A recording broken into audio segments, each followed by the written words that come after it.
Dalam gelap senja abad ke-7 Masehi, dunia berdiri di ambang pergantian besar. Di barat, Kekaisaran Romawi Timur atau Bizantium masih berdiri dengan gereja-gereja agung, benteng megah, dan kota-kota yang menjadi mercusuar dunia Kristen.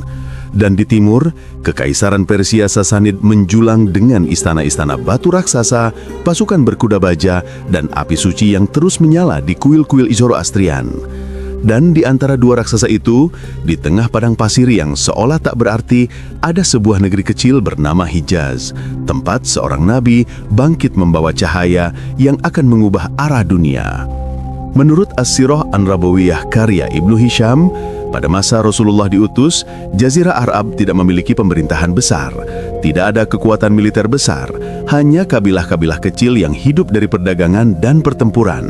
Namun, dari negeri yang gersang itulah lahir risalah yang akan menjatuhkan istana Kisra yang megah. Dalam Tarikh At-Tabari disebutkan bahwa setelah Islam menancapkan kakinya di Madinah, Rasulullah Shallallahu Alaihi Wasallam mengirim surat kepada para penguasa besar dunia, kepada Heraklius, Kaisar Romawi Timur, kepada Muqawqis, penguasa Mesir, kepada Najasyi di Habasyah, dan kepada Kisra, penguasa Persia.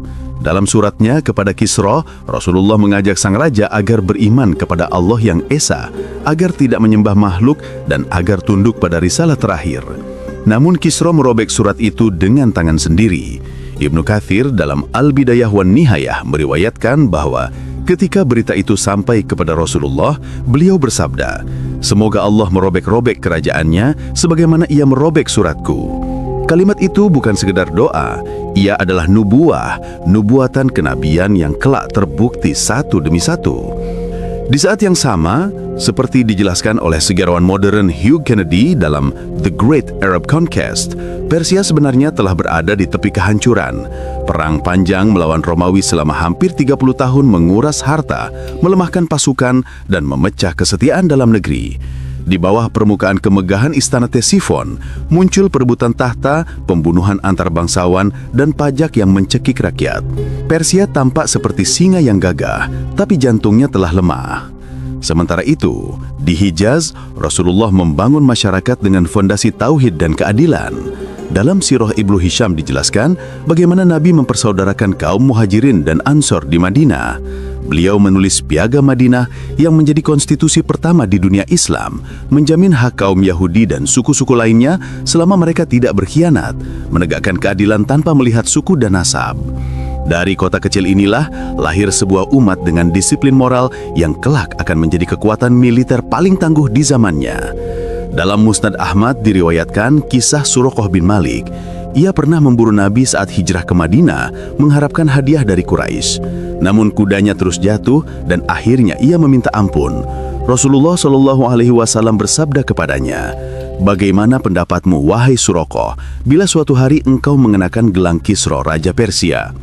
Suraqah terdiam, mustahil rasanya. Tetapi janji itu kelak menjadi nyata bertahun-tahun setelah Nabi wafat, ketika gelang itu benar-benar dipakaikannya kepadanya oleh Khalifah Umar. Sementara nubuat itu masih tersimpan, peradaban Persia terus berjalan menuju senja. Richard Fry dalam The Heritage of Persia menulis bahwa sistem Sasanid bertumpu pada 4 pilar: bangsawan feodal, militer berkuda, imam-imam api, dan pajak agraria.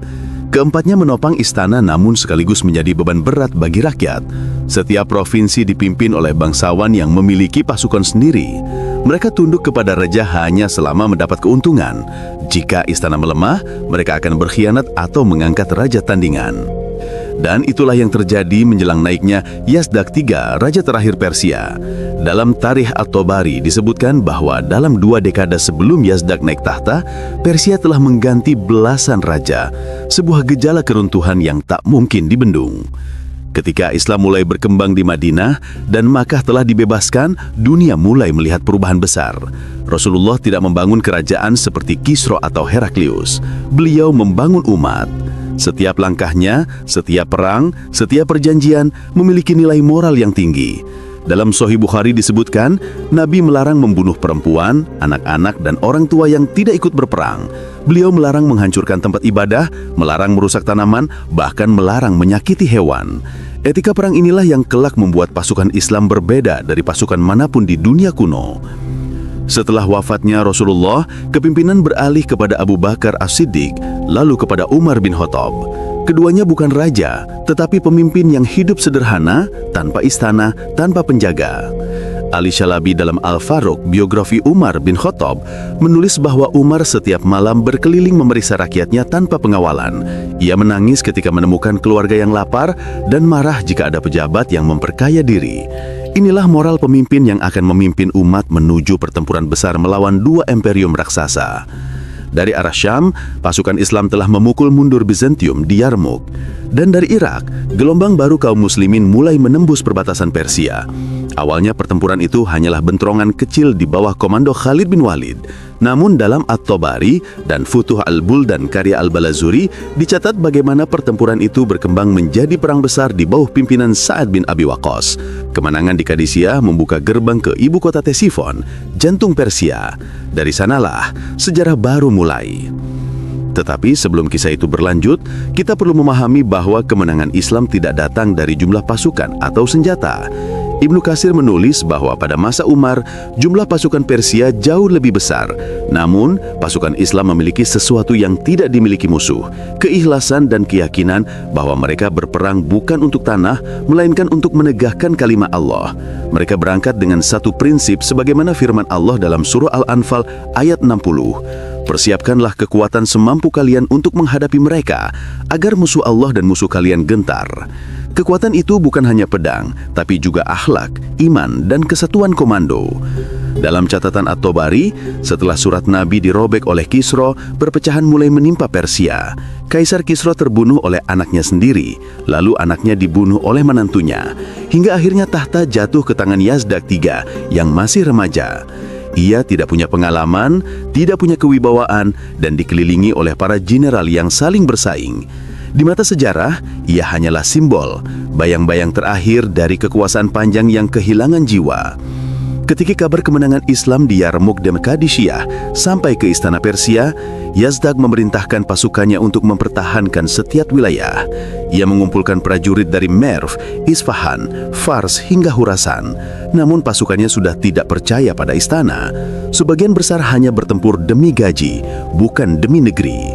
Sementara di sisi lain, pasukan Islam berbaris dengan satu tujuan, menyampaikan risalah, menegakkan keadilan, dan menunaikan janji Rasulullah bahwa kekuasaan Kisra akan jatuh. Dalam The Decline and Fall of the Sasanian Empire karya Parva Nupur Saryati, dijelaskan bahwa struktur pemerintahan Persia sebenarnya sudah rapuh bahkan sebelum datangnya Islam. Hubungan antara raja dan bangsawan tidak lagi berdasarkan loyalitas, melainkan transaksi kekuasaan. Ketika Islam datang membawa sistem yang lebih adil dan transparan, rakyat biasa di banyak kota Persia justru menyambutnya dengan tangan terbuka.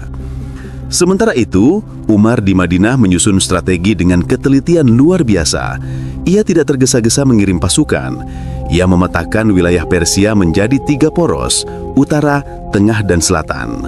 Dalam suratnya yang terekam oleh Al-Balazuri, Umar menekankan kepada para panglimanya, jangan rusak kota-kota mereka, jangan rampas harta mereka, jangan sakiti rakyatnya. Masuklah dengan keadilan karena itulah yang akan menundukkan hati mereka. Kata-kata ini menjadi pedoman setiap komandan, dari Sa'ad bin Abi Waqqas hingga Nu'man bin Muqarrin, dari Ahnaf bin Qais hingga Ala bin Hadrami. Dalam masa-masa itulah, kisah nubuat Rasulullah perlahan menjadi nyata. Setiap kemenangan yang diperoleh kaum muslimin bukan hanya kemenangan politik, tetapi pembenaran terhadap sabda beliau. Hugh Kennedy mencatat dalam waktu kurang dari 20 tahun setelah wafatnya Nabi, wilayah Islam membentang dari perbatasan Mesir hingga dataran Persia, sesuatu yang tak pernah dicapai oleh satupun bangsa Arab sebelumnya.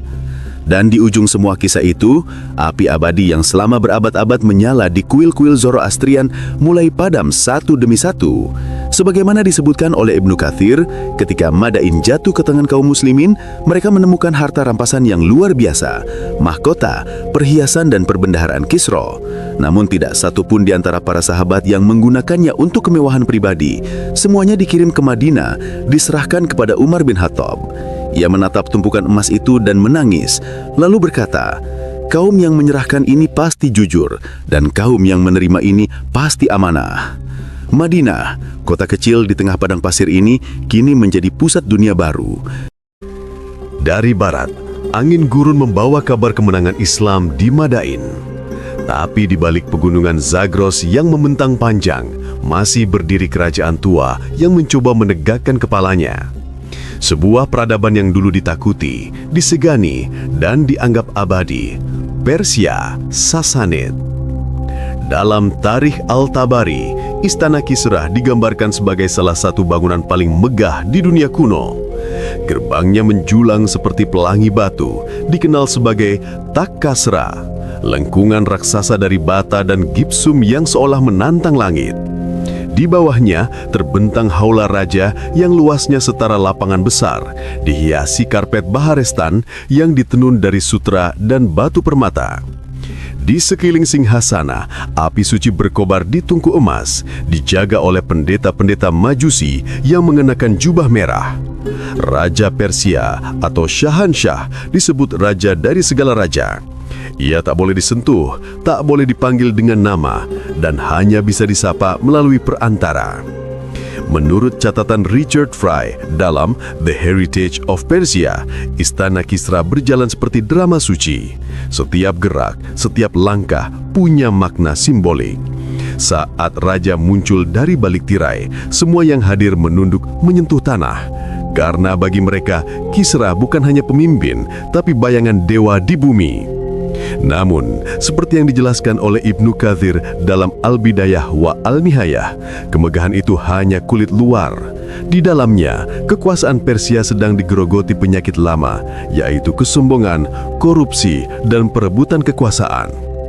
Pajak yang tinggi menekan rakyat kecil, sementara bangsawan hidup dalam kemewahan. Kaisar Yazdigar III yang baru naik tahta di usia muda duduk di atas kursi emas dengan wajah yang tenang namun gelisah. Al-Tabari menulis bahwa Yazdegerd adalah keturunan terakhir dari dinasti panjang Sasanid. Ia lahir di tengah kekacauan dan naik tahta bukan karena kekuatan, tapi karena semua calon lain telah saling membunuh. Menurut sejarawan modern Parvaneh Porsarihati dalam Decline and Fall of Sasanian Empire, Istana Yazdegerd sebenarnya sudah tidak lagi berkuasa penuh. Para bangsawan di provinsi, disebut Dehkan, lebih loyal pada daerah mereka sendiri. Mereka punya pasukan pribadi, kekayaan sendiri, dan sering menolak perintah pusat. Sementara pasukan kerajaan yang dulu menjadi kebanggaan Kisrah, kini hanya bayangan dari masa jayanya. Rakyat di kota-kota besar seperti Isfahan, Merv, dan Nishapur hidup di bawah tekanan pajak dan sistem kasta yang keras. Dalam Futuh Al-Buldan karya Al-Balazuri disebutkan bahwa pendeta Majusi menagih persembahan dari rakyat untuk menjaga api suci tetap hidup. Tapi di saat yang sama, rakyat sendiri sering kelaparan. Api yang menyala di kuil-kuil itu dianggap suci, tak boleh padam. Tapi di mata sejarah, justru api itulah simbol ketakutan terakhir mereka. Cahaya yang terus menyala, meski kerajaan tempat ia berdiri perlahan padam. Di malam-malam musim dingin, Yazdegerd sering berdiri di balkon istananya di Ktisefon, memandangi sungai Tigris yang mengalir di bawahnya. Menurut Tarikh Al-Tabari, ia sering berbicara kepada penasihatnya, Mihran dan Farrukhzad, dua jenderal yang sama-sama berpengaruh namun saling curiga. "Apakah engkau melihat sungai itu?" tanya Yazdegerd. "Airnya terus mengalir seperti kekuasaan ayah-ayah kita. Tetapi lihatlah sekarang, airnya semakin surut." Para sejarawan menggambarkan masa ini sebagai senja panjang. Langit masih berwarna keemasan, tapi matahari sebenarnya sudah hampir tenggelam. Persia dulu dikenal sebagai pusat ilmu dan seni. Dalam The Cambridge History of Iran disebutkan bahwa para ahli kedokteran, filsafat, dan astronomi berkumpul di kota Gundis Shapur, semacam universitas kuno tempat naskah-naskah Yunani diterjemahkan ke bahasa Pahlavi. Namun ilmu itu hanya berputar di kalangan elit. Rakyat kecil lebih sibuk mencari makan dan membayar pajak. Sistem feodalisme Persia sangat ketat. Seorang petani tidak bisa berpindah pekerjaan tanpa izin bangsawan. Seorang prajurit tak boleh menikah tanpa restu komandannya. Bahkan dalam Al-Tabari disebutkan rakyat biasa dilarang memakai pakaian warna tertentu yang dianggap milik kaum elit. Dalam masyarakat seperti ini, kesetiaan lahir bukan karena cinta pada negeri, tapi karena takut pada hukuman. Dan di atas semuanya berdiri para pendeta Majusi, penjaga api suci yang memonopoli tafsir agama. Mary Boyce dalam Zoroastrians, Their Religious Beliefs and Practices menjelaskan bahwa mereka mengajarkan dualisme. Ada dua kekuatan besar di dunia, yaitu terang dan gelap, kebaikan dan kejahatan. Tapi seiring waktu, kepercayaan itu berubah menjadi ritual tanpa makna, dikuasai oleh kasta tinggi yang hidup dari persembahan rakyat. Api mereka tetap menyala, tapi cahaya akalnya padam. Sementara itu, kabar dari barat semakin sering datang. Pasukan Islam telah memenangkan Qadisiyah, Ctesiphon mulai gelisah. Dalam Tarikh Al-Tabari dikisahkan bahwa suatu malam Yazdegerd bermimpi melihat matahari terbit dari arah barat. Cahaya itu menembus istananya dan semua api di kuil padam. Ia terbangun dalam ketakutan, lalu memanggil para pendeta untuk menafsirkan mimpi itu. Mereka berkata, "Cahaya dari barat bukanlah cahaya biasa, wahai Paduka. Ia membawa agama baru, dan bila engkau tidak menunduk padanya, kerajaan ini akan berakhir." Namun, Yazdegerd menolak. Selama api suci ini menyala, tak ada yang bisa menjatuhkan Persia. Tapi bahkan api pun butuh bahan bakar. Dan bahan bakar itu yaitu kepercayaan rakyat, kekuatan ekonomi, dan moral para pemimpin sudah habis. Dalam Al-Kamil fit Tarikh, karya Ibnu Athir, disebutkan bahwa seiring kemenangan kaum muslimin di perbatasan Irak, banyak rakyat Persia mulai berpindah haluan. Sebagian kecil masuk Islam, sebagian lainnya sekedar ingin hidup di bawah sistem yang lebih adil. Mereka telah bosan dengan upeti, dengan perang, dan dengan istana yang jauh. Dari barat, Sa'ad bin Abi Waqqas memimpin pasukan yang mulai mendekati jantung negeri. Di setiap kota yang mereka lewati, umat Islam menegakkan aturan baru. Tidak ada perampasan, tidak ada pembakaran, hanya seruan untuk bertauhid. Perlahan rakyat Persia mulai menyadari bahwa musuh yang mereka takuti ternyata datang dengan akhlak yang berbeda. Yazdegerd mencoba mengirim utusan ke berbagai penjuru, ke Bizantium, ke India, bahkan ke Turki, memohon bantuan. Tapi sebagaimana dicatat oleh Hugh Kennedy, tak ada satupun yang benar-benar menolong. Dunia telah berubah, dan tidak ada bangsa yang ingin mati demi Kisra. Persia, yang selama ratusan tahun menjadi lambang kekuatan dunia, kini seperti menara tinggi yang kehilangan fondasi. Dari luar masih kokoh, tapi di dalamnya sudah keropos. Di kota-kota besar, rakyat mulai meninggalkan kuil api. Di desa-desa, pasukan Persia mulai membelot. Di istana, para jenderal saling menuduh, saling berkhianat, hingga banyak yang kabur membawa pasukannya sendiri. Ibnu Katsir menulis bahwa saat itu Yazdegerd masih mencoba menegakkan wibawa. Ia naik ke menara, menatap pasukan yang berbaris di bawahnya, lalu berseru dengan suara lantang, "Aku adalah bayangan Ahura Mazda. Aku akan memimpin kalian melawan bangsa Padang itu." Namun dari ribuan prajurit, hanya sedikit yang mengangkat pedang menjawab. Kisra terakhir itu berdiri di singhasananya yang sepi, di bawah kubah Takkasra yang megah tapi dingin. Sementara dari jauh, di padang pasir yang dulu mereka anggap tak berarti, panji-panji Islam mulai bergerak perlahan menuju perbatasan. Dari sini, sejarah mulai bergeser. Persia yang dulu menaklukkan dunia, kini menjadi pihak yang akan ditaklukkan. Dan dari arah barat, di tanah yang dulu gersang, cahaya baru mulai menyala. Cahaya yang membawa risalah tauhid, disiplin, dan keadilan. Dalam As-Sirah An-Nabawiyah, karya Ibnu Hisham, Hijaz digambarkan sebagai wilayah tanpa raja. Tidak ada istana, tidak ada pasukan besar, hanya kabilah-kabilah Arab yang hidup berpindah, menggantungkan hidup pada unta, perdagangan, dan sumber air yang sedikit. Di kota Makkah, berdiri Ka'bah, peninggalan Nabi Ibrahim alaihissalam yang telah lama dikelilingi oleh patung-patung berhala. Di antara lembah-lembah berbatu itulah lahir seorang anak yatim bernama Muhammad bin Abdullah. Ia tumbuh dalam kesunyian gurun, mengembala kambing, lalu berdagang ke Syam. Orang-orang menyebutnya Al-Amin, yang dapat dipercaya. Namun di balik ketenangan itu, langit tengah menyiapkan perintah besar. Pada usia 40 tahun, di Gua Hira, turunlah wahyu pertama. Iqra bismi rabbikal ladzi khalaq. Bacalah dengan nama Tuhanmu yang menciptakan. Ibnu Katsir dalam Al-Bidayah wa Nihayah menulis bahwa saat wahyu itu turun, langit seperti terbelah oleh cahaya. Rasulullah pulang dengan tubuh menggigil. Tapi dari getaran itulah lahir sebuah cahaya yang akan membelah kegelapan dunia. Dakwahnya dimulai dengan lembut, dari rumah ke rumah, dari hati ke hati. Namun tak butuh waktu lama sebelum kaum Quraisy merasa terancam. Mereka takut bukan karena pedang, tapi karena pesan tauhid akan meruntuhkan tatanan lama, kesombongan suku, perbudakan, dan perdagangan berhala yang menjadi sumber harta mereka. Selama 13 tahun di Makkah, Rasulullah SAW menghadapi siksaan, penghinaan, dan blokade ekonomi. Tapi sebagaimana dicatat oleh Ibnu Ishaq, tak ada satupun sahabat yang berpaling. Mereka bertahan, bersembunyi di rumah Arkam, membaca ayat-ayat baru yang terus turun. Jangan takut, sesungguhnya Allah bersama orang-orang yang sabar.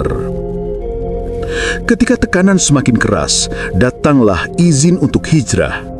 Dalam Tarik Al-Tabari disebutkan bahwa malam itu Rasulullah meninggalkan rumahnya sementara musuh mengepung untuk membunuhnya. Ia menabur sambir di kepala mereka sambil membaca ayat dari surah Yasin, lalu berjalan keluar tanpa seorang pun menyadarinya. Dari Makkah menuju Madinah, perjalanan itu bukan sekedar perpindahan tempat, tapi perpindahan sejarah. Inilah awal dari peradaban baru. Di Madinah, Rasulullah disambut oleh dua suku besar, yaitu Aus dan Khazraj. Mereka yang dulu saling bermusuhan, kini bersatu karena Islam. Ibnu Hisham meriwayatkan bahwa di bawah sebuah naungan pohon kurma, Rasulullah mendirikan masjid pertama, Masjid Nabawi. Di sanalah beliau menata masyarakat baru yang berlandaskan iman, keadilan, dan persaudaraan. Beliau mempersaudarakan muhajirin dari Makkah dengan kaum Ansor dari Madinah. Tidak ada lagi perbedaan kaya dan miskin, Arab dan non-Arab, bangsawan ataupun budak. Dalam Piagam Madinah yang dicatat oleh Al-Tabari, Rasulullah menetapkan hukum yang menjamin hak semua penduduk, termasuk Yahudi dan kaum musyrik yang mau hidup damai. Bagi dunia kuno yang terbiasa dengan sistem kasta dan diskriminasi, ini adalah sesuatu yang belum pernah ada sebelumnya. Keadilan itu menjadi magnet. Orang-orang mulai datang dari berbagai penjuru, dari Yaman, dari Bahrain, dari Najd, dari wilayah timur yang berbatasan langsung dengan kekuasaan Persia. Mereka datang membawa kabar, ada agama baru yang menegakkan kebenaran. Sejarawan modern Montgomery Watt dalam Muhammad, Prophet and Statesman menyebutkan bahwa Rasulullah bukan hanya seorang nabi, tapi juga negarawan ulung. Ia membangun sistem pemerintahan yang sederhana namun efektif. Tidak ada istana, tidak ada tahta, tapi ada disiplin, akhlak, dan arah hidup yang jelas. Dari Madinah inilah Islam mulai mengalir keluar seperti mata air di tengah padang pasir. Perjanjian demi perjanjian ditandatangani, suku demi suku masuk Islam. Tapi kekuatan iman itu juga mulai menarik perhatian dua kekaisaran besar di utara, Bizantium dan Persia. Dalam Tarik Al-Tabari disebutkan pada tahun ke-6 Hijriah, Rasulullah mengirim surat-surat dakwah kepada para penguasa besar dunia. Surat kepada Heraklius dibawa oleh Dihya Al-Qalbi. Sang Kaisar Bizantium membaca surat itu dengan penuh hormat. Ia bahkan berkata kepada pengawalnya, "Seandainya aku bisa menemui dia, aku akan mencuci kakinya." Setelah perjanjian Hudaibiyah dan kemenangan di Khaybar, kekuatan Islam semakin kokoh. Ketika Makkah akhirnya dibuka, tidak ada balas dendam. Rasulullah memaafkan musuh-musuhnya dan berkata, "Pergilah, kalian bebas." Kemenangan itu menjadi simbol bahwa Islam bukan datang untuk menghancurkan, tapi untuk membebaskan. Dari Makkah dan Madinah, cahaya Islam mulai menjangkau Jazirah Arab. Para sahabat dikirim ke berbagai wilayah untuk berdakwah. Khalid bin Walid ke Najd, Amr bin As ke Oman, dan Ala bin Hadrami ke Bahrain. Sebagian wilayah itu berbatasan langsung dengan kekuasaan Persia. Maka, mau tidak mau, kedua dunia ini mulai saling bersentuhan. Menurut Al-Balazuri dalam Futuh Al-Buldan, beberapa gubernur kecil Persia di wilayah perbatasan sudah lebih dulu mendengar tentang Islam. Ada yang menolak, ada yang mengawasi, dan ada pula yang diam-diam tertarik. Sementara di Madinah, Rasulullah terus mengajarkan kepada umatnya bahwa jihad bukan untuk memaksa, tapi untuk menegakkan keadilan. Dalam Sahih Al-Bukhari, beliau bersabda, "Berperanglah di jalan Allah, jangan hianati, jangan berlebihan, dan jangan membunuh anak kecil." Ajaran ini menjadi dasar yang membedakan pasukan Islam dari pasukan dunia manapun. Di saat kerajaan-kerajaan lain berperang untuk tanah dan harta, kaum muslimin berperang untuk menegakkan amanah wahyu. Ketika Rasulullah wafat, dunia Islam baru berumur 23 tahun sejak wahyu pertama turun. Tapi dalam waktu sesingkat itu, telah lahir generasi yang luar biasa. Abu Bakar As-Siddiq menjadi khalifah pertama, lalu Umar bin Khattab setelahnya. Mereka melanjutkan misi bukan dengan kerakusan politik, tapi dengan keyakinan bahwa risalah ini harus sampai ke seluruh penjuru bumi. Ibnu Katsir mencatat, ketika pasukan pertama dikirim ke wilayah Irak, tanah yang berada di bawah pengaruh Persia, Umar bin Khattab memberi pesan, jangan sakiti rakyatnya, jangan rusak ladangnya, dan jangan hancurkan rumah ibadah. Kita bukan penakluk, kita adalah pembawa keadilan. Dan itulah awal dari benturan besar antara dua dunia. Satu dibangun di atas kemewahan dan ritual api, satu lagi dibangun di atas tauhid dan akhlak. Benturan itu tidak langsung terjadi di medan perang, tapi dimulai dari hati-hati yang mulai berpindah arah, dari api kepada cahaya. Hugo Kennedy menulis bahwa pada masa inilah Persia mulai menyadari bahaya baru, bukan sekedar ancaman militer, tapi ancaman moral. Sebuah bangsa kecil di gurun yang tak punya istana, tak punya perisai baja, tapi punya sesuatu yang tak bisa dikalahkan oleh pedang manapun, iman. Dan dari gurun itulah cahaya Islam mulai menembus perbatasan. Ia bergerak perlahan tapi pasti, menyinari lembah-lembah yang dulu tenggelam dalam kesombongan kekuasaan. Langit sejarah pun mulai bergeser warnanya. Di satu sisi, api Persia masih menyala, tapi bahan bakarnya semakin menipis. Di sisi lain, cahaya dari Hijaz terus membesar, menyinari dunia dari barat ke timur. Ketika cahaya Islam mulai menembus batas-batas gurun, dunia menyaksikan munculnya sosok yang akan mengubah arah sejarah. Seorang lelaki tinggi, tegap, berhati keras, tapi jernih dalam niat. Dialah Umar bin Khattab, Amirul Mukminin kedua setelah Abu Bakar As-Siddiq. Dalam Tarikh Al-Tabari disebutkan, masa kekhalifahan Umar adalah masa di mana Islam bertransformasi dari sebuah komunitas kecil menjadi kekuatan dunia. Tapi tidak seperti para raja, Umar tak pernah duduk di singgasana. Rumahnya sederhana dari tanah liat, bajunya bertambal, dan ia menolak gelar kehormatan. Namun dari kesederhanaan itulah lahir kebijakan besar yang akan menjatuhkan dua kekaisaran raksasa, Romawi Timur dan Persia. Ali Shalabi dalam Al-Faruq biografi Umar bin Khattab menulis bahwa Umar bukan sekedar pemimpin militer, tapi arsitek peradaban. Ia mengatur keuangan negara, mendirikan diwan semacam kementerian administrasi, menetapkan gaji tentara, dan membentuk sistem pengadilan. Tapi yang paling penting, ia membangun mental umat disiplin, jujur, dan taat pada Allah. Ketika Abu Bakar wafat, warisan yang ia tinggalkan bukan harta, tapi amanah besar, melanjutkan dakwah keluar Jazirah Arab. Umar memegang amanah itu bukan dengan ambisi, tapi dengan rasa takut yang dalam. Ia sering menangis sendirian di malam hari. Dalam Tariq Al-Kamil karya Ibnu Athir diceritakan, Umar pernah berkata, "Andai seekor keledai tersandung di jalan Irak, aku khawatir Allah akan menanyakanku, mengapa engkau tidak ratakan jalannya?"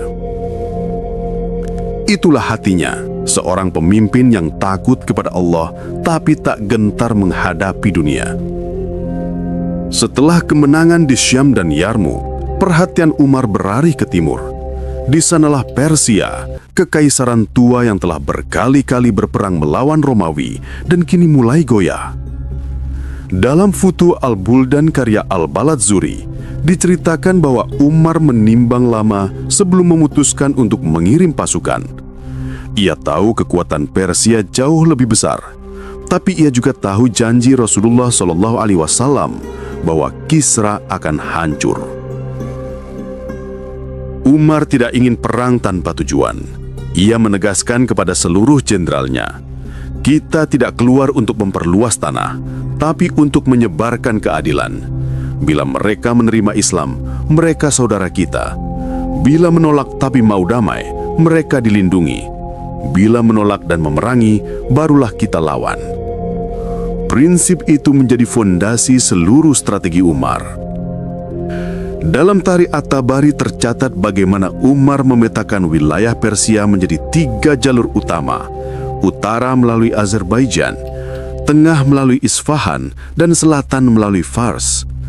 Ia menyebutnya seperti 3 gerbang menuju satu istana besar. Umar tahu menaklukkan Persia tidak bisa dilakukan sekaligus, harus bertahap, terencana, dan penuh disiplin. Sebelum memerintahkan pasukan berangkat, Umar memanggil semua panglimanya ke Madinah.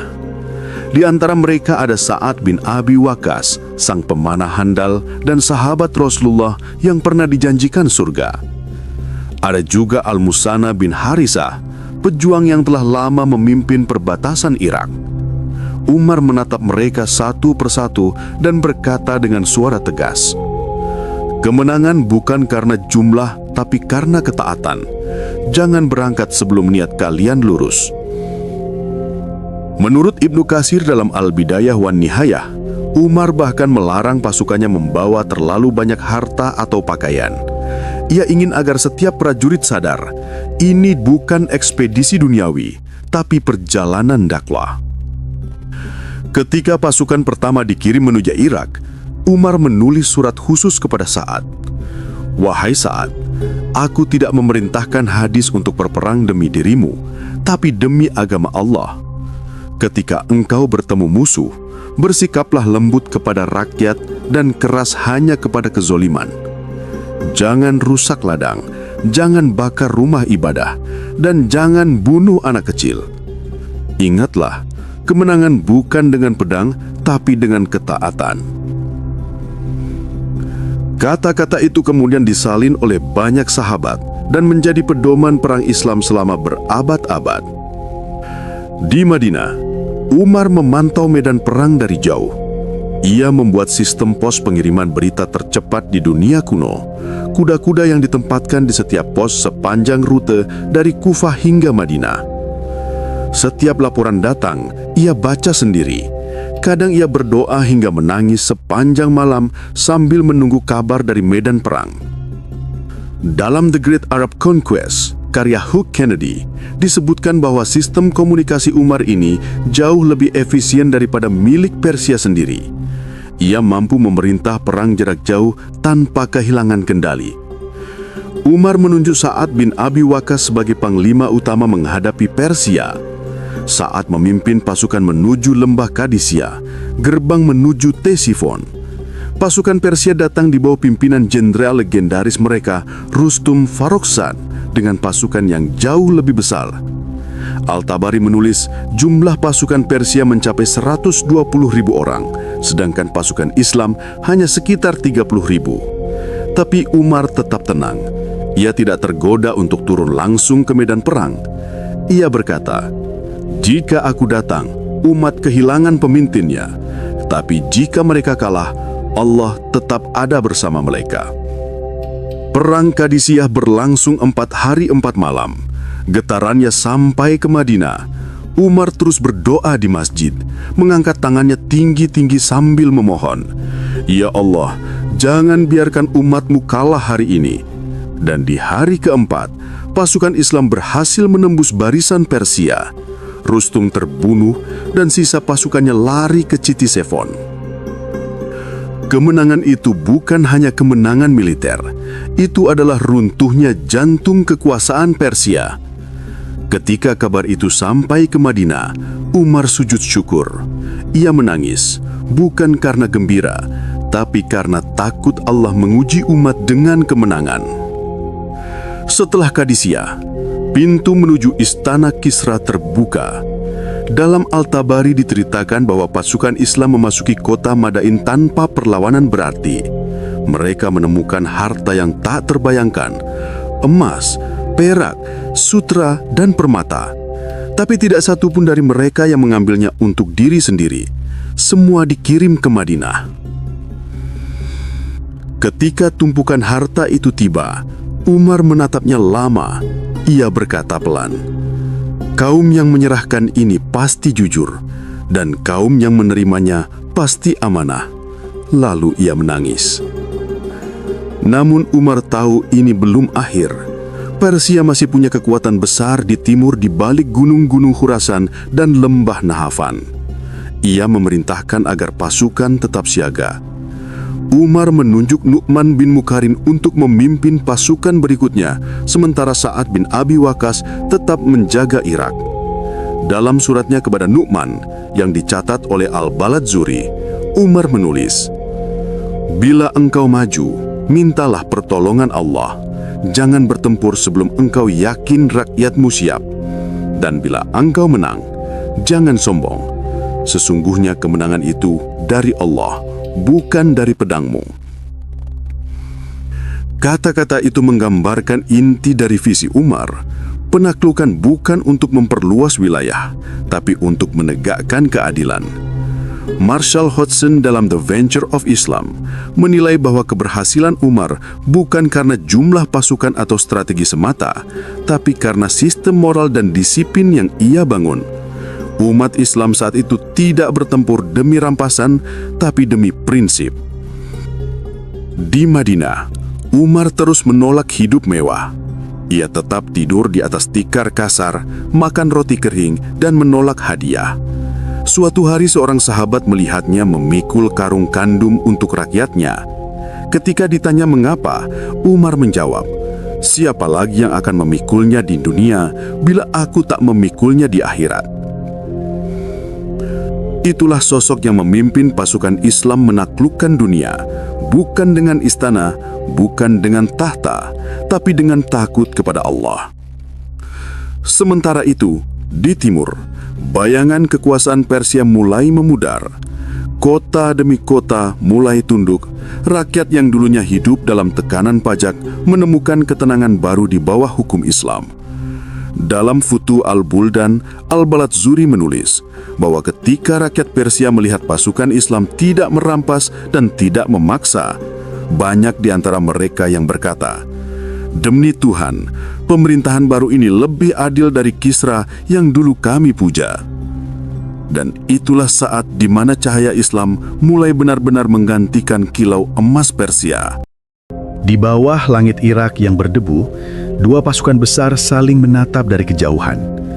Di satu sisi berdiri pasukan Persia Sasanid, berbaris dalam barisan baja yang berkilau, kuda-kuda mereka mengenakan zirah perak, dan gajah-gajah perang mengaum di depan. Di sisi lain, pasukan Islam berdiri dalam barisan yang sederhana.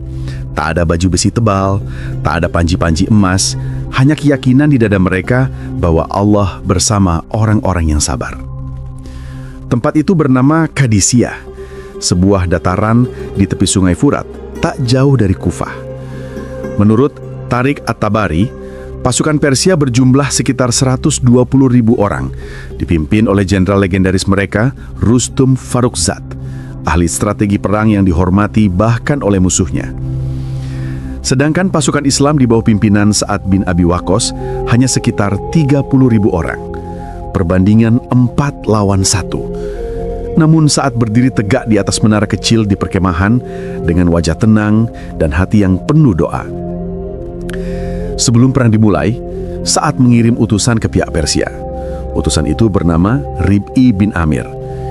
Ia hanya mengenakan pakaian sederhana, membawa tombak pendek, dan menunggangi kuda kecil tanpa pelana mewah.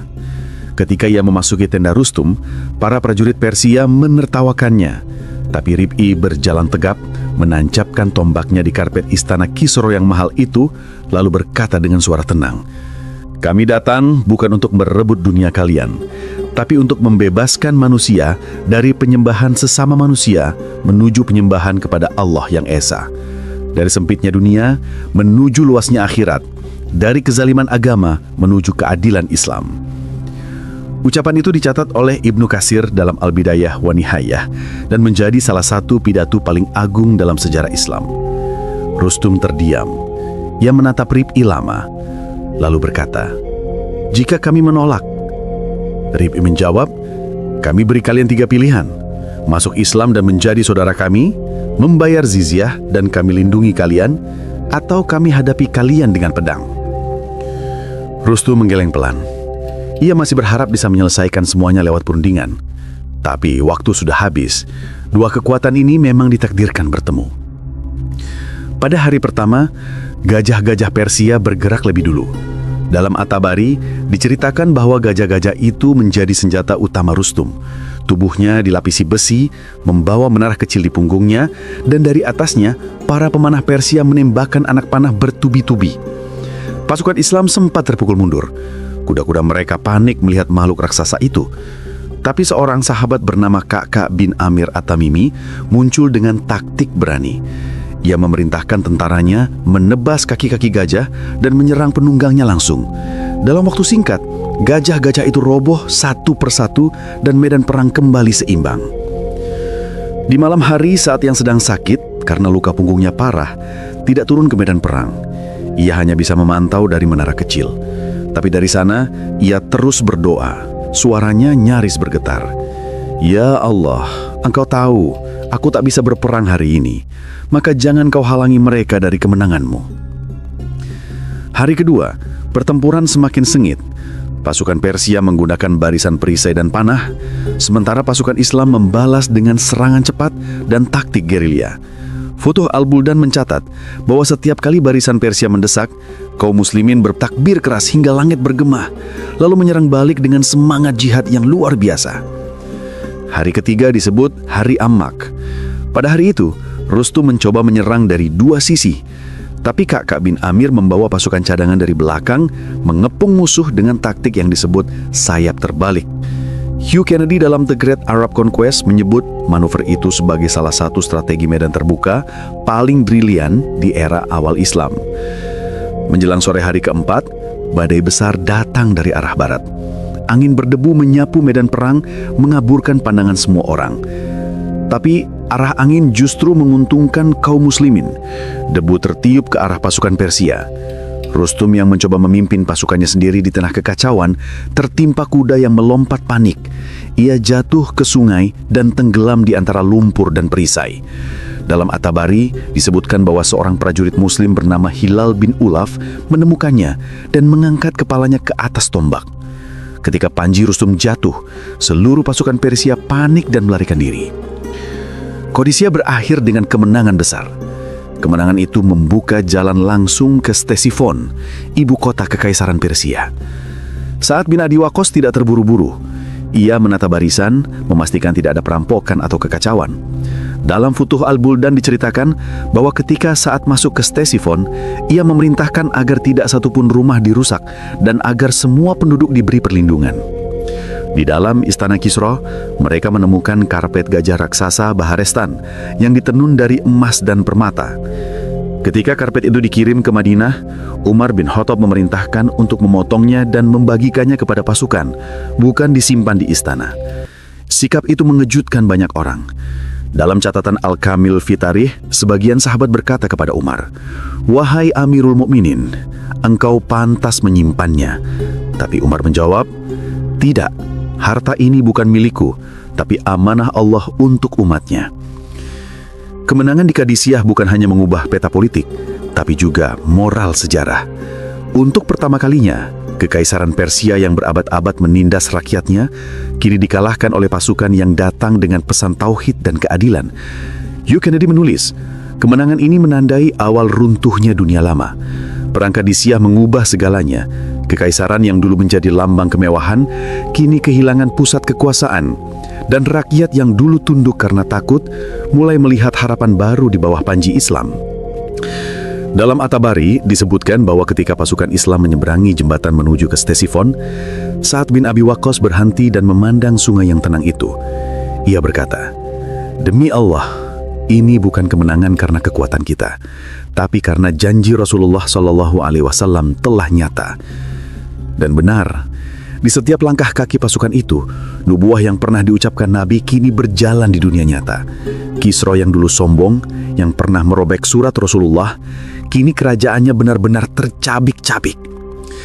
Sementara di Madinah, Umar bin Khattab menerima kabar kemenangan dengan air mata.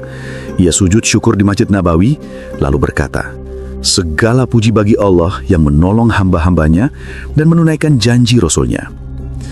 Namun Umar tahu, Qadisiyah belum akhir segalanya. Persia masih punya sisa kekuatan besar di timur. Para jenderal yang tersisa mulai mengumpulkan pasukan baru. Dan di balik gunung-gunung Khurasan, sang raja muda Yazdigat III bersumpah untuk membalas kekalahan itu. Dari reruntuhan Ctesifon yang sunyi, pasukan Islam melangkah pergi, membawa janji kemenangan yang telah lama diucapkan Nabi. Tapi jauh di timur, di balik lembah dan pegunungan Iran Tengah, Kaisar Yazdagerd III masih menolak menyerah. Anak muda yang dulu naik takhta dalam kekacauan, kini memanggil kembali para bangsawan, mengirim utusan ke seluruh penjuru Persia, menyeru satu kalimat yang menggema. "Bangkitlah, kita akan merebut kembali tanah nenek moyang kita." Dalam Tarikh Al-Tabari disebutkan bahwa Yazdagerd mengumpulkan lebih dari 100.000 pasukan dari berbagai wilayah, Fars, Isfahan, Rai, dan Khurasan. Mereka datang membawa dendam. Dari istana ke istana, dari kuil ke kuil, api Majusi dinyalakan lebih terang dari sebelumnya, seolah menantang cahaya yang datang dari arah Madinah. Di sisi lain, di markas besar pasukan Islam di Kufah, Umar bin Khattab menerima kabar ini dengan tenang. Ia tahu inilah gelombang terakhir dari kekuatan Persia. Dalam Al-Balazuri disebutkan bahwa Umar berkumpul dengan para sahabat senior dan berkata, "Aku ingin sendiri memimpin pasukan ke Persia." Namun Ali bin Abi Thalib menahannya. "Wahai Amirul Mukminin, jika engkau pergi, siapa yang menjaga umat di Madinah? Kirimlah pasukan terbaikmu dan tetaplah di sini untuk memimpin doa mereka." Umar pun mengangguk. Ia memilih Nu'man bin Maqarin sebagai panglima. Nu'man bukan bangsawan besar, tapi seorang sahabat yang dikenal berani dan zuhud. Ibnu Katsir menulis, Umar berkata kepadanya, "Engkau bukan yang paling kuat, tapi engkau yang paling jujur, dan di medan perang, kejujuran lebih tajam dari pedang." Pasukan itu berangkat menembus padang membawa panji Rasulullah SAW yang dulu dikibarkan di Badar. Mereka melewati Isfahan dan Rai hingga tiba di sebuah lembah bernama Nahavan. Tanah tinggi dengan ladang-ladang hijau yang dikelilingi bukit berbatu. Di sanalah pasukan Persia telah menunggu berjajar bagai lautan baja. Dalam Tarikh Al-Tabari dan Al-Kamil fi At-Tarikh disebutkan bahwa jumlah pasukan Persia lebih dari 150.000, sementara pasukan Islam hanya sekitar 30.000. Namun mereka tidak gentar. Sebelum perang dimulai, Nu'man memerintahkan barisannya berhenti. Ia turun dari kudanya, menatap wajah pasukannya satu persatu, lalu berkata, "Wahai kaum muslimin, aku meminta kalian untuk satu hal saja. Jangan berperang sebelum matahari condong ke barat. Biarkanlah mereka lelah menunggu. Lalu ketika waktu asar tiba, seranglah bersama takbir yang mengguncang langit." Hari itu matahari terasa lambat bergerak. Pasukan Persia menunggu dengan gugup di bawah terik yang menyengat. Ketika bayangan mulai memanjang, suara takbir menggema dari lembah. Allahu Akbar! Allahu Akbar! Ribuan prajurit muslim menyerbu seperti gelombang. Pertempuran Nahavan pun meledak. Gema pedang dan teriakan bercampur dengan debu yang menutupi langit. Dalam Futuh Al-Buldan, Al-Balazuri menulis gempuran pertama pasukan Islam membuat barisan depan Persia kacau, tapi mereka segera membentuk pertahanan melingkar. Taktik khas Persia yang disebut Darban. Pasukan Islam berpura-pura mundur, seolah terdesak. Pasukan Persia mengejar, meninggalkan posisi tinggi mereka. Dan saat itulah Nu'man memberi tanda dengan bendera hitam di ujung tombak. Pasukan Islam berbalik serentak dan menyerang dari 3 arah. Dalam catatan Hugh Kennedy, The Great Arab Conquest, taktik pura-pura mundur itu adalah salah satu manuver tercerdas di sejarah Perang Timur Tengah. Ia menulis, Nu'man memancing pasukan Persia turun dari dataran tinggi, dan di sanalah mereka kehilangan segalanya. Pertempuran berlangsung singit. Panah-panah menembus udara, kuda-kuda berjatuhan, dan suara takbir menggema di antara bukit. Nu'man sendiri berada di garis depan. Ia mengenakan baju perang tipis, tidak untuk menonjolkan keberanian, tapi untuk mudah bergerak di antara barisan. Ketika panah musuh menembus dadanya, ia masih sempat berkata kepada pembawa panji, "Jangan turunkan bendera, majulah demi Allah." Saudaranya Nu'man bin Muqharin segera mengambil alih komando. Pasukan Islam menutup sayap kanan dan kiri Persia, mengepung mereka di lembah sempit. Dalam Al-Bidayah wan Nihayah, Ibnu Katsir menulis, selama 3 hari pasukan Persia mencoba menembus kepungan, tapi gagal. Lembah Nahavan berubah menjadi lautan debu dan darah. Di hari ketiga, pasukan Islam berhasil menembus jantung pertahanan Persia. Bendera Majusi jatuh. Ketika panji Kisra yang bergambar matahari runtuh ke tanah, teriakan takbir menggema sampai jauh. Ribuan pasukan Persia tewas, sisanya melarikan diri ke pegunungan. Kaisar Yazdagerd yang menunggu kabar di belakang garis perang pingsan saat mendengar berita itu. Ia kehilangan semua jenderalnya, semua pasukan elitnya, dan sisa kekaisarannya. Nahavan menjadi titik balik sejarah Persia. Para sejarawan Muslim menyebutnya Fathul Furs atau penaklukan Persia. Ibnu Athir menulis, setelah Nahavan, tidak ada lagi kekuatan Persia yang mampu bangkit secara terorganisir. Kota demi kota menyerah tanpa perlawanan.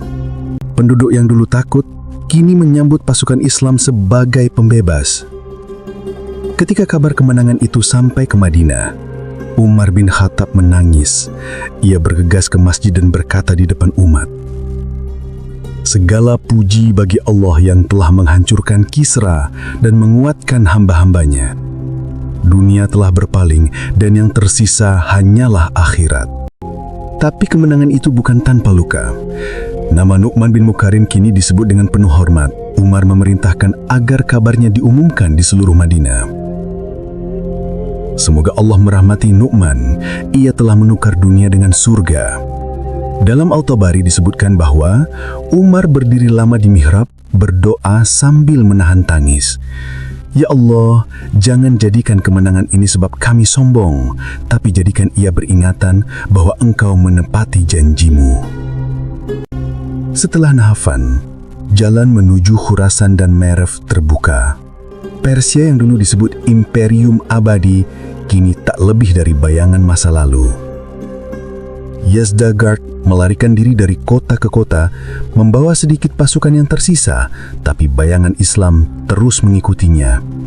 Bukan untuk memburu harta, tapi untuk menegakkan keadilan di tanah yang selama ini dibakar kesombongan. Di atas tanah Nahafan, matahari terbenam dengan warna merah keemasan. Pasukan Islam berdiri di atas bukit menatap lembah yang sunyi. Tak ada seorang kemenangan, tak ada arak-arakan, hanya bisikan takbir pelan dan doa dari para mujahid yang tahu bahwa kemenangan sejati bukan di medan perang, tapi di hati yang tunduk pada Allah.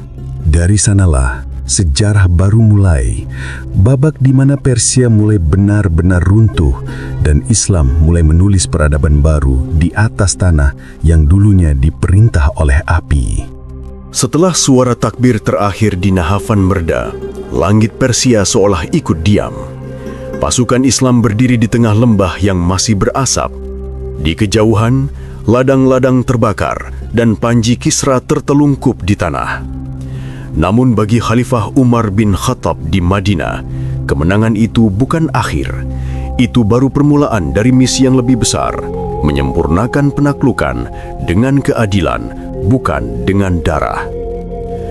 Dalam Tarikh Al-Tabari diceritakan bahwa setelah menerima laporan dari Nu'aim bin Makkarin tentang kemenangan Nahafan, Umar segera memanggil para sahabat senior ke Masjid Nabawi.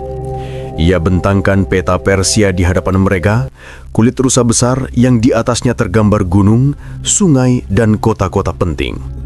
Dengan tongkatnya, Umar menunjuk 3 titik: Azerbaijan di utara, Isfahan di tengah, dan Fars di selatan. Inilah jantung Persia, katanya, dan bila 3 pintu ini tertutup, tak ada lagi jalan keluar bagi Kisra. Dari titik itulah lahir strategi besar yang oleh sejarawan disebut pengepungan 3 arah, satu gerakan terpadu dari utara, tengah, dan selatan yang akan menutup sisa-sisa kekuasaan Persia seperti lingkaran yang mengunci mangsanya. Menurut Futuh Al-Buldan karya Al-Balajuri, Umar menunjuk 3 panglima berbeda untuk 3 wilayah itu. Untuk wilayah tengah, ia mengutus Abdullah bin Utbah bin Mas'ud, sahabat yang terkenal tenang dan berpikir strategis. Tugasnya merebut Isfahan, kota makmur yang menjadi pusat administrasi Persia. Untuk wilayah utara, Umar memerintahkan Nu'aim bin Makkarin, saudara dari Syahid Nahafan, untuk bergerak menuju Rey dan Azerbaijan, jalur menuju Laut Kaspia. Tugasnya berat, menaklukkan kota pegunungan dan menghadapi pasukan Persia yang masih bertahan di sana. Dan untuk wilayah selatan, Umar menugaskan Ala bin Hadrami, panglima dari Bahrain, untuk mengamankan pesisir Fars, tanah kelahiran Kisra sendiri. Namun sebagaimana dicatat Ibnu Katsir dalam Al-Bidayah wan Nihayah, Umar memperingatkan semuanya dengan kalimat tegas: jangan maju tanpa izin, jangan menyerang tanpa perintah. Penaklukan bukan urusan keberanian semata, tapi urusan amanah. Perintah itu bukan tanpa alasan. Sebelumnya Ala bin Hadrami pernah bertindak sendiri. Ia memimpin pasukan ke Fars tanpa menunggu izin dari Madinah. Perang itu gagal, banyak pasukannya gugur, dan yang selamat terjebak di pesisir. Ketika berita itu sampai ke Madinah, Umar menangis bukan karena kekalahan, tapi karena khawatir umat mulai berperang demi kebanggaan, bukan demi Allah. Demi Allah, kata Umar, aku tidak menginginkan kemenangan yang lepas dari ridhonya. Ia segera memerintahkan Sa'ad bin Abi Waqqas di Kufah untuk menarik kembali pasukan Allah dan menata ulang kekuatan selatan. Dari sinilah pengepungan 3 arah dimulai dengan disiplin penuh. Pasukan di jalur tengah bergerak lebih dulu. Abdullah bin Utbah memimpin tentaranya melewati dataran luas menuju Isfahan. Menurut Tarikh Al-Tabari, kota itu dikelilingi tembok tinggi dan pasukan Persia yang masih setia pada Kisra. Pertempuran berlangsung berhari-hari. Pasukan Islam tidak menyerang membabi buta. Mereka mengepung perlahan, menutup jalur logistik, dan mengirim utusan menawarkan perdamaian. Ketika kota akhirnya menyerah, Abdullah menegakkan hukum Umar. Tidak ada rumah yang dirusak, tidak ada rakyat yang dipaksa pindah agama. Penduduk Isfahan menandatangani perjanjian damai dan membayar jizyah dengan sukarela. Ibni Katsir menulis bahwa penduduk kota itu heran. Mereka berkata, "Kami telah mengenal raja-raja Persia. Bila mereka menang, mereka membakar dan merampas. Tapi pasukan kalian justru menegakkan keadilan." Dari tengah, pengepungan bergeser ke utara. Nu'aim bin Makarin memimpin pasukannya menembus lembah-lembah curam menuju Rey, lalu terus ke Azerbaijan. Wilayah itu terkenal sulit, penuh hutan dan salju. Namun semangat jihad mereka tak padam. Dalam Al-Tabari disebutkan bahwa banyak penduduk lokal akhirnya membuka gerbang kota setelah melihat pasukan Islam tidak merampas hasil bumi mereka. Bahkan beberapa masuk Islam karena kagum pada kedisiplinan mereka. Sementara itu, di selatan, pasukan Islam di bawah kendali baru bergerak perlahan. Sa'ad bin Abi Waqqas menugaskan kembali Utbah bin Ghazwan, sahabat senior yang dikenal berani namun bijak. Ia mengirim surat kepada penduduk Fars. "Kami datang bukan untuk merusak, tapi untuk menegakkan keadilan. Bila kalian mau berdamai, kalian aman di bawah perlindungan kami." Sebagian kota menyerah tanpa perlawanan. Sebagian lain bertahan, tapi akhirnya tunduk ketika melihat bahwa Islam datang dengan akhlak, bukan kerakusan. Hugh Kennedy dalam The Great Arab Conquest menulis bahwa strategi tiga arah ini adalah langkah tercerdas dalam sejarah militer Islam. Bukan hanya karena keberhasilannya menutup seluruh jalur logistik Persia, tapi juga karena koordinasi jarak jauhnya yang menakjubkan. Semua pasukan bergerak di waktu yang hampir bersamaan, mengikuti satu pusat komando di Madinah, tanpa kehilangan arah ataupun kesatuan tujuan. Dari barat, utusan membawa kabar kemenangan demi kemenangan. Umar duduk di Masjid Nabawi, membaca setiap surat dengan mata yang basah. Kadang ia sujud syukur lama sekali, lalu berkata, "Alhamdulillah, Allah menunaikan janjinya, tapi jangan kalian sangka ini karena kekuatan kita." Namun di balik kemenangan itu, Umar terus menekankan satu hal, dakwah harus berjalan seiring penaklukan. Ia menulis surat kepada semua panglima, "Ajarkan mereka Al-Quran sebelum mengajarkan pedang. Biarkan mereka mengenal keadilan sebelum merasakan hukuman." Dan memang, setelah pengepungan tiga arah itu selesai, banyak kota Persia mulai mengenal Islam bukan dari perang, tapi dari akhlak pasukan. Mereka melihat tentara yang tidak mencuri, tidak mabuk, tidak mengganggu wanita, dan membayar barang yang mereka ambil. Dalam Futuh Al-Buldan, Al-Balajuri menulis bahwa di banyak wilayah, rakyat Persia sendiri yang datang kepada panglima Islam dan berkata, "Kami lebih rela dipimpin oleh kalian karena kalian lebih adil dari Kisra kami." Pengepungan tiga arah selesai dalam waktu yang relatif singkat. Isfahan jatuh, Azerbaijan tunduk, Fars melemah. Kaisar Yazidak melarikan diri ke timur, ke Merv, membawa sisa harta dan pengawal setianya. Ia berharap bisa mengumpulkan kekuatan baru di Khurasan. Tapi Umar sudah membaca langkah itu jauh sebelumnya. Ia mengirim pesan kepada Sa'ad bin Abi Waqqas, "Jangan buru-buru dia, biarkan dia lari. Setiap langkah pelariannya hanyalah tanda bahwa Allah telah mencabut kekuasaannya." Kini, Persia telah terkepung dari tiga penjuru. Benteng-benteng yang dulu dianggap tak bisa ditembus kini hancur, bukan oleh besi, tapi oleh iman dan akhlak. Rakyatnya mulai membuka hati, sementara para pembesarnya sibuk saling berebut wilayah. Ibnu Asir mencatat bahwa setelah pengepungan ini, tidak ada lagi perlawanan besar yang tersisa. Persia kini ibarat pohon tua yang akarnya tercabut, masih berdiri, tapi hanya menunggu waktu untuk tumbang. Di Madinah, Umar memandang ke langit malam, berdoa dalam diam. Ia tahu kemenangan besar itu bukan kebanggaan, tapi ujian. "Ya Allah," bisiknya, "jika ini kemenanganmu, maka jadikan ia sebab kami tunduk, bukan sebab kami sombong." Dan dari penggabungan tiga arah inilah, jalan menuju akhir kekaisaran Persia benar-benar terbuka. Yazidak terus melarikan diri ke timur, ke Merv, ke Balkh, ke Samarkand, membawa bayang-bayang Islam yang semakin dekat. Dari reruntuhan Isfahan yang sunyi, sisa-sisa kekuasaan Persia menyusut seperti bayangan menjelang senja. Kaisar muda Yazdagerd bin Syahriar yang dulu duduk di singgasana emas Ctesiphon kini menjadi pelarian. Dalam Tarik Al-Tabari diceritakan bahwa ia meninggalkan kota itu dengan tergesa, membawa sebagian kecil harta kerajaan, keluarga, dan beberapa jenderal yang masih setia. Kuda-kuda mereka berlari di malam hari, melewati lembah dan gurun, dikejar bayang-bayang pasukan Islam yang terus mendekat. Bukan karena pasukan itu mengejar dengan amarah, tapi karena sejarah menuntut akhirnya datang. Yazdagerd berhenti pertama kali di kota Merv di wilayah Khurasan. Kota ini dikenal makmur, dipenuhi kebun anggur dan kanal air yang mengalir dari pegunungan. Ia berharap di sana bisa membangun kekuatan baru.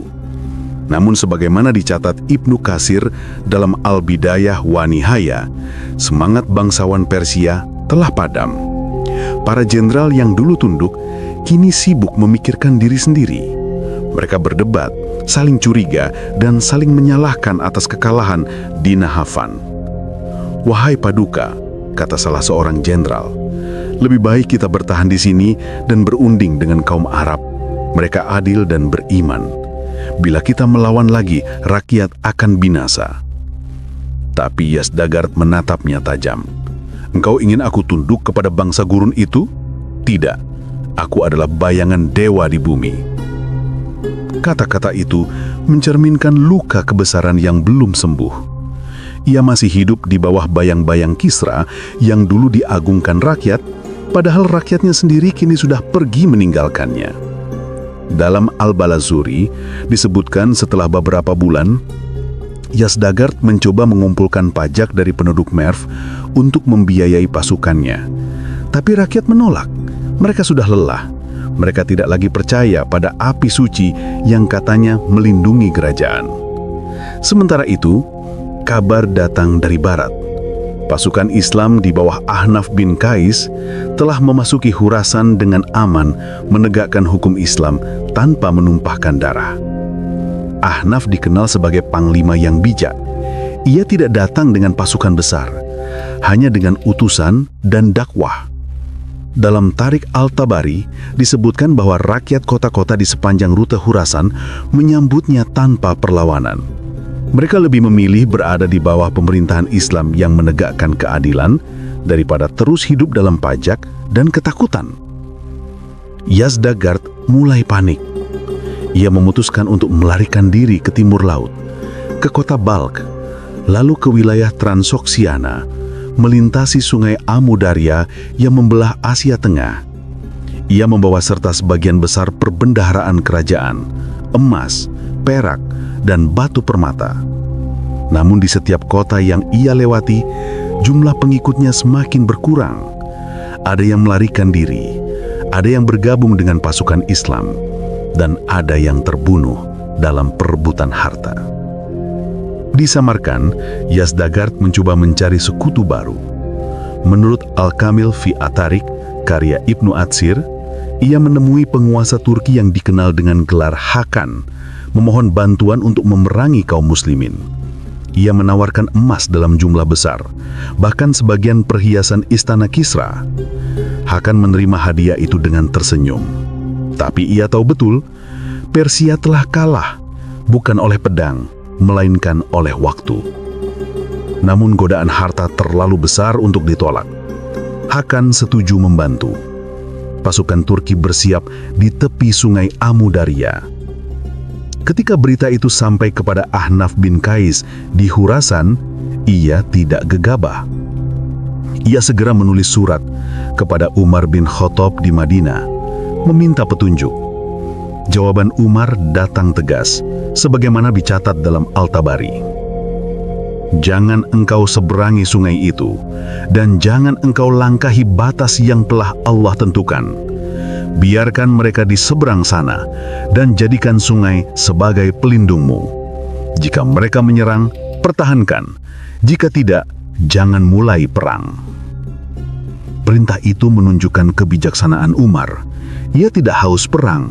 Ia hanya ingin kedamaian yang adil. Ahnaf pun mematuhi. Ia mendirikan kemah di tepi sungai, menunggu.